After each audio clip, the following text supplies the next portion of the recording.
વલસાડમાં ભારે વરસાદથી જનજીવન અસ્તવ્યસ્ત થઈ ગયું છે। શિપવાડા ગરનાળાની અંદર પાણી ભરાતા વાહન વ્યવહાર ઠપ થયો છે।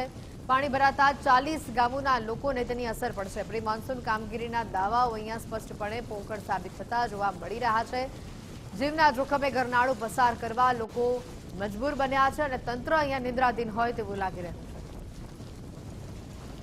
વલસાડની અંદરમાં મોડી રાતથી પડી રહેલા વરસાદના કારણે ઠેર ઠેર પાણી ભરાવાના દ્રશ્યો સામે આવી રહ્યા છે। દ્રશ્યો છે વલસાડના શિપવાડ રેલવે ગરનાળાના વિસ્તારના કે જે 40 ગામને આંધરપાસને જોડે છે।